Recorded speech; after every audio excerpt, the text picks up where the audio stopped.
नमस्कार। और आज की चर्चा में आपका स्वागत है। आज हम एक थोड़ा अलग अंदाज अपना रहे हैं। जी। हमारे पास भारतीय अर्थव्यवस्था और सामाजिक विकास पर आधारित 50 महत्वपूर्ण सवाल हैं। हम्म। ये एक तरह से ज्ञान का त्वरित परीक्षण या एक तेज पुनरीक्षण सत्र जैसा है। बिल्कुल। और आज का हमारा मिशन इन 50 सवालों के माध्यम से तेजी से आगे बढ़ना है। हम हर सवाल और उसके विकल्प बताएंगे और फिर मैं सही उत्तर के साथ एक संक्षिप्त एक पंक्ति का स्पष्टीकरण दूंगा। सही है, ताकि सिर्फ जवाब ही नहीं बल्कि उसके पीछे का क्यों भी समझ में आए। जी। इससे अवधारणाएं दिमाग में बैठ जाएंगी। तो चलिए इस तेज तर्रार ज्ञान यात्रा को शुरू करते हैं। पहला सवाल ये रहा। प्रश्न 1। भारत में योजना आयोग की स्थापना कब हुई थी? ए 1947, बी 1950, सी 1951 या डी 1952? इसका सही उत्तर है बी 1950। इस आयोग का गठन पंचवर्षीय योजनाओं के माध्यम से देश के विकास को निर्देशित करने के लिए किया गया था। ठीक है। अगला सवाल, प्रश्न 2। नीति आयोग का गठन किस वर्ष किया गया? ए 2013, बी 2014, सी 2015 या डी 2016? सही उत्तर है सी 2015। नीति आयोग ने योजना आयोग की जगह ली ताकि राज्यों की भागीदारी बढ़ाई जा सके। प्रश्न 3। भारत में राष्ट्रीय आय का सबसे बड़ा स्रोत क्या है? ए कृषि क्षेत्र, बी उद्योग क्षेत्र, सी सेवा क्षेत्र या डी विदेशी व्यापार? इसका उत्तर है सी सेवा क्षेत्र। 1991 के सुधारों के बाद से सेवा क्षेत्र का योगदान सबसे ज्यादा रहा है। प्रश्न 4। भारत में हरित क्रांति का जनक किसे माना जाता है? ए वर्गीस कुरियन, बी एमएस स्वामीनाथन, सी जवाहरलाल नेहरू या डी सी रंगराजन? सही जवाब है बी एमएस स्वामीनाथन। उन्होंने उच्च उपज वाले बीजों को बढ़ावा देकर खाद्य उत्पादन में क्रांति ला दी। प्रश्न 5। भारत में गरीबी का आकलन किस आधार पर किया जाता है? ए प्रति व्यक्ति आय, बी कैलोरी खपत, सी जीवन स्तर या डी ये सभी? इसका उत्तर है बी कैलोरी खपत। योजना आयोग ग्रामीण और शहरी क्षेत्रों के लिए अलग-अलग कैलोरी मानक का उपयोग करता था। प्रश्न 6। श्वेत क्रांति किससे संबंधित है? ए अंडा उत्पादन, बी दूध उत्पादन, सी मछली उत्पादन या डी कपास उत्पादन? सही उत्तर है बी दूध उत्पादन। इसे ऑपरेशन फ्लड के नाम से भी जाना जाता है। प्रश्न 7। पहली पंचवर्षीय योजना 1951-56 का मुख्य फोकस क्या था? ए उद्योग, बी कृषि, सी सेवाएं या डी रक्षा? इसका जवाब है बी कृषि। उस समय देश की प्राथमिकता खाद्य सुरक्षा सुनिश्चित करना थी। प्रश्न 9। भारत में पहली जनगणना कब हुई थी? ए 1872, बी 1881, सी 1901 या डी 1947? सही उत्तर है ए 1872। यह लॉर्ड मियो के कार्यकाल में हुई थी। हालांकि नियमित जनगणना 1881 से शुरू हुई। प्रश्न 9। मानव विकास सूचकांक HDI कौन जारी करता है? ए विश्व बैंक, बी अंतर्राष्ट्रीय मुद्रा कोष, सी संयुक्त राष्ट्र विकास कार्यक्रम UNDP या डी विश्व व्यापार संगठन? इसका उत्तर है सी संयुक्त राष्ट्र विकास कार्यक्रम। यह सूचकांक जीवन प्रत्याशा, शिक्षा और आय पर आधारित है। और 10वां सवाल, प्रश्न 10। भारत में आर्थिक नियोजन की अवधारणा किस देश से ली गई है? ए संयुक्त राज्य America, be united kingdom, C Soviet संघ या डी जर्मनी? सही जवाब है सी सोवियत संघ। पंचवर्षीय योजनाओं का मॉडल वहीं से प्रेरित था। ठीक है, ये पहले 10 प्रश्न थे और इनमें भारत की आर्थिक योजना और विकास के जो मूलभूत स्तंभ है वो कवर हो गए। जी। योजना आयोग से लेकर हरित क्रांति तक। अब आगे बढ़ते हैं। प्रश्न 11। भारतीय रिजर्व बैंक RBI की स्थापना कब हुई? ए 1935, बी 1947, सी 1949 या डी 1950? सही उत्तर है ए 1935। इसकी स्थापना भारतीय रिजर्व बैंक अधिनियम 1934 के प्रावधानों के अनुसार हुई थी। प्रश्न 12। नाबार्ड NABRDD की स्थापना किस पंचवर्षीय योजना के दौरान हुई? ए चौथी, बी पांचवी, सी छठी या डी सातवीं? इसका उत्तर है सी, छठी पंचवर्षीय योजना। नाबार्ड की स्थापना 1982 में ग्रामीण और कृषि विकास के लिए की गई थी। प्रश्न 13, 2011 की जनगणना के अनुसार भारत की जनसंख्या कितनी थी? ए 102 करोड़, बी 110 करोड़, सी 121 करोड़ या डी 130 करोड़? सही जवाब है सी, 121 करोड़। प्रश्न 14, मुद्रास्फीति इन्फ्लेशन का क्या अर्थ है? ए कीमतों में गिरावट, बी कीमतों में वृद्धि, सी मुद्रा का मूल्य बढ़ना या डी आर्थिक मंदी? उत्तर है बी, कीमतों में वृद्धि। इससे मुद्रा की क्रय शक्ति मतलब खरीदने की क्षमता कम हो जाती है। प्रश्न 15, 2011 की जनगणना के अनुसार भारत का लिंगानुपात कितना है? ए 933, बी 943, सी 953 या डी 963? सही उत्तर है बी, 943। इसका अर्थ है प्रति 1000 पुरुषों पर 943 महिलाएं। प्रश्न 16, भारत की जीडीपी में कृषि का योगदान लगभग कितना है? ए 17%, बी 25%, सी 40% या डी 50%? इसका उत्तर है ए, लगभग 17%। हालांकि भारत की लगभग आधी आबादी अभी भी कृषि पर निर्भर है। प्रश्न 17, जनसंख्या विस्फोट की स्थिति कब होती है? ए जन्मदर और मृत्यु दर दोनों उच्च हों, बी जन्मदर और मृत्यु दर दोनों निम्न हो, सी जन्मदर उच्च और मृत्यु दर निम्न हो या डी जन्मदर निम्न और मृत्यु दर उच्च हो? सही जवाब है सी, जन्म दर उच्च और मृत्यु दर निम्न हो। इससे जनसंख्या में तेजी से वृद्धि होती है। प्रश्न 18, प्रधानमंत्री जन धन योजना का मुख्य उद्देश्य क्या है? ए कृषि ऋण, बी वित्तीय समावेशन, सी मुफ्त स्वास्थ्य सेवा या डी शिक्षा को बढ़ावा देना? उत्तर है बी, वित्तीय समावेशन। इसका लक्ष्य हर परिवार को बैंकिंग सेवाओं से जोड़ना है। प्रश्न 19, भारत में अधिकांश गरीबी कहाँ केंद्रित है? ए शहरी क्षेत्रों में, बी ग्रामीण क्षेत्रों में, सी महानगरीय क्षेत्रों में या डी औद्योगिक क्षेत्रों में? इसका सही उत्तर है बी, ग्रामीण क्षेत्रों में। और 20वां सवाल, प्रश्न 20, भारत की राष्ट्रीय आय में किस क्षेत्र का योगदान घट रहा है? ए कृषि, बी उद्योग, सी सेवा या डी इन सभी का? सही जवाब है ए, कृषि। स्वतंत्रता के बाद से जीडीपी में कृषि का हिस्सा लगातार कम हुआ है। इन सवालों में एक दिलचस्प बात यह है, ये दिखाते हैं कि कैसे बैंकिंग, जनसंख्या के आंकड़े और सरकारी योजनाएं मतलब ये सब एक दूसरे से जुड़ी हुई हैं। हाँ, और सीधे तौर पर आम आदमी के जीवन को प्रभावित करती हैं, है ना? बिल्कुल। चलिए आगे बढ़ते हैं। प्रश्न 21, छिपी हुई बेरोजगारी डिस्गाइज्ड अनएम्प्लॉयमेंट मुख्य रूप से किस क्षेत्र में पाई जाती है? ए सेवा क्षेत्र, बी उद्योग क्षेत्र, सी कृषि क्षेत्र या डी निर्माण क्षेत्र? इसका सही उत्तर है सी, कृषि क्षेत्र। इसमें जरूरत से ज्यादा लोग काम पर लगे होते हैं, लेकिन उत्पादकता नहीं बढ़ती।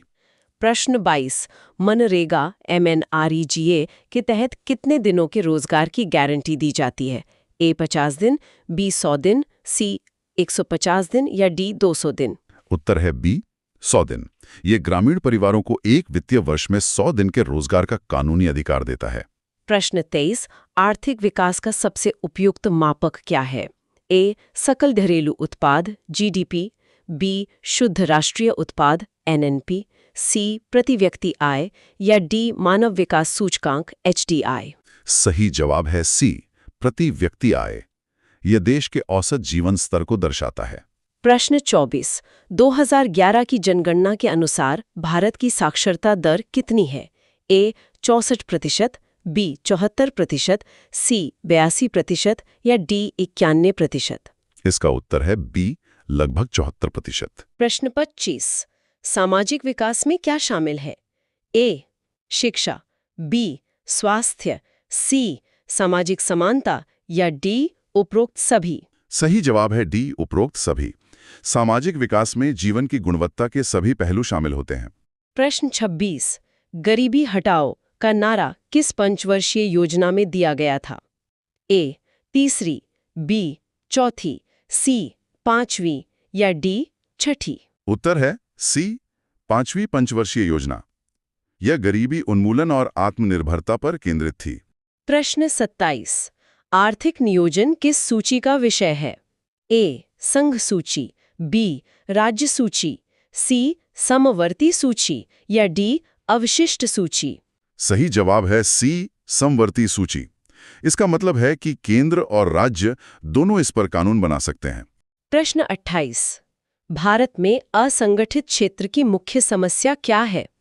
ए कम वेतन, बी सामाजिक सुरक्षा का अभाव, सी नौकरी की असुरक्षा या डी उपरोक्त सभी? इसका उत्तर है डी, उपरोक्त सभी। असंगठित क्षेत्र में श्रमिकों को ये सभी समस्याएं झेलनी पड़ती हैं। प्रश्न 29। भारत की पहली राष्ट्रीय जनसंख्या नीति कब घोषित की गई? ए 1952, बी 1976, सी 2000 या डी 2011? सही जवाब है बी, 1976। प्रश्न 30। 2011 की जनगणना के अनुसार किस राज्य की साक्षरता दर सबसे अधिक है? ए महाराष्ट्र, बी केरल, सी मिजोरम या डी गोवा? इसका उत्तर है बी, केरल। केरल लंबे समय से साक्षरता के मामले में सबसे आगे रहा है। हम अब आधे से ज्यादा सफर तय कर चुके हैं। आपने देखा होगा कि कैसे सवाल अब सामाजिक विकास के संकेतकों पर, जैसे साक्षरता और रोजगार गारंटी, इन पर केंद्रित हो रहे हैं। जी, ये दिखाता है कि विकास का मतलब सिर्फ आर्थिक आंकड़े नहीं है। बिल्कुल। चलिए प्रश्न 32। पहली पंचवर्षीय योजना किस मॉडल पर आधारित थी? A Mahalanobis model, B Harrod Domar model, C गांधीवादी मॉडल या डी नेहरूवादी मॉडल? सही जवाब है बी, हैरोल्ड डॉमर मॉडल। ये मॉडल निवेश और बचत पर जोर देता था। प्रश्न 32। सामाजिक परिवर्तन का सबसे शक्तिशाली कारक क्या है? ए शिक्षा, बी धर्म, सी जाति या डी राजनीति? इसका उत्तर है ए, शिक्षा। शिक्षा दृष्टिकोण, मूल्यों और सामाजिक गतिशीलता में बदलाव लाती है। मुख्य उद्देश्य क्या है? ए कृषि उत्पादन बढ़ाना, बी ग्रामीण गरीबी कम करना, सी बुनियादी ढांचा विकसित करना या डी उपरोक्त सभी? सही जवाब है डी, उपरोक्त सभी। ग्रामीण विकास एक व्यापक अवधारणा है जिसमें ये सभी शामिल हैं। प्रश्न 34। भारत में आर्थिक सुधार किस वर्ष शुरू किए गए? ए 1981, बी 1991, सी 2001 या डी 2011? उत्तर है बी, 1991।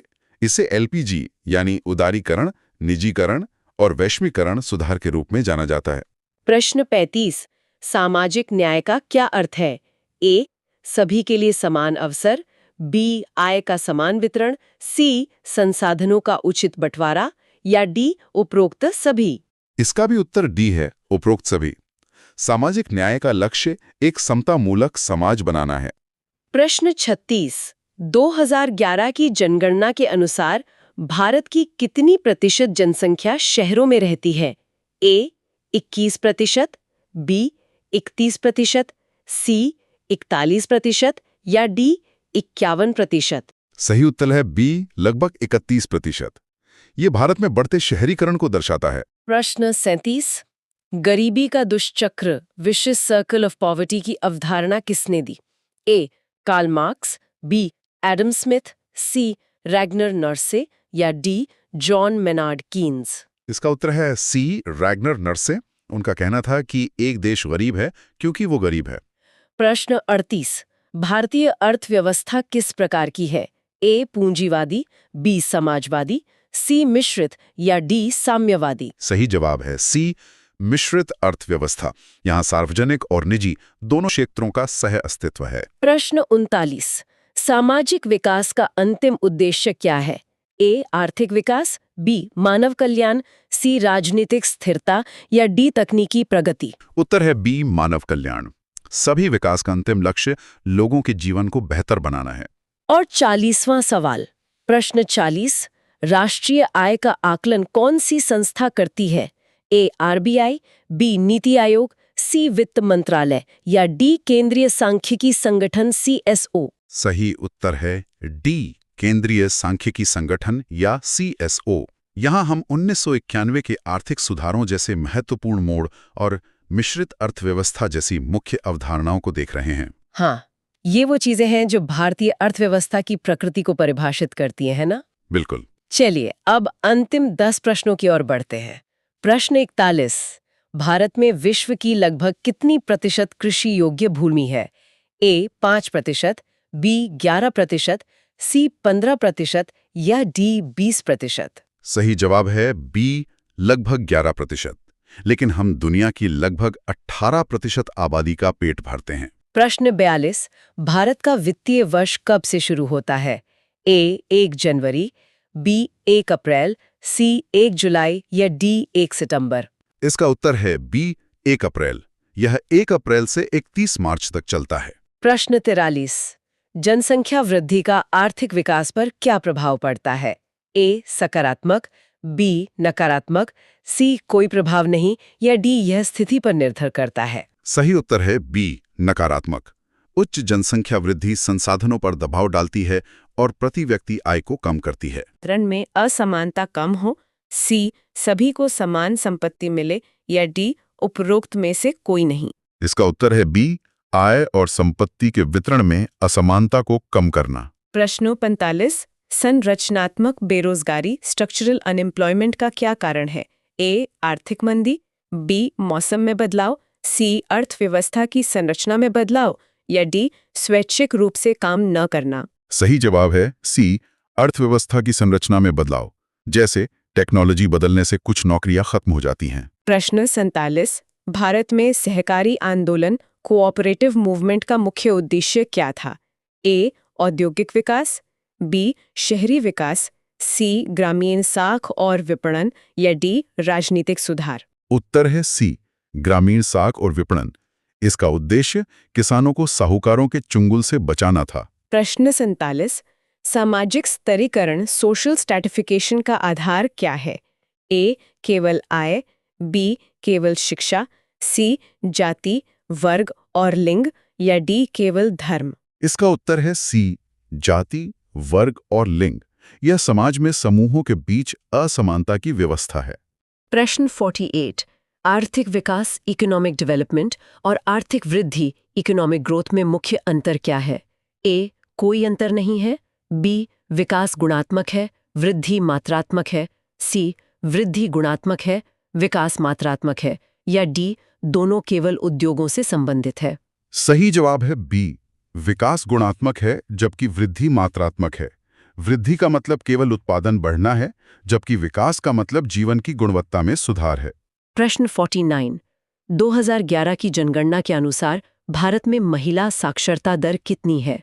ए 55.46%, बी 65.46%, सी 75.46% या डी 82.14%? इसका उत्तर है बी, लगभग 65.46%। यह पुरुषों की साक्षरता दर 82.14% से काफी कम है। और ये था हमारा आखिरी सवाल। प्रश्न 50। सामाजिक विकास का अंतिम लक्ष्य क्या माना जाता है? ए धन का संचय, बी सत्ता हासिल करना, सी मानव क्षमताओं का विस्तार या डी वैश्विक प्रभुत्व? सही उत्तर है सी, मानव क्षमताओं का विस्तार। मतलब लोगों को अपनी पसंद का जीवन जीने के अवसर प्रदान करना। और इसी के साथ हमारे 50 सवाल पूरे हुए। हमने भारतीय अर्थव्यवस्था और सामाजिक विकास से जुड़े 50 महत्वपूर्ण प्रश्नों को कवर किया है। यह तेज गति वाला सत्र यह याद दिलाने का एक शानदार तरीका था कि कितने विविध तत्व मिलकर किसी देश की आर्थिक कहानी बनाते हैं। ये बिल्कुल सही है। अगर हम इन सभी बिंदुओं को जोड़कर देखें तो एक स्पष्ट तस्वीर उभरती है। योजना आयोग की स्थापना से लेकर सामाजिक कल्याण के लक्ष्यों तक भारत की यात्रा आर्थिक विकास को मानव विकास के साथ संतुलित करने की रही है। ये प्रश्न केवल तथ्य नहीं है, ये उस बड़ी कहानी के, उस बड़े सफर के मील के पत्थर हैं।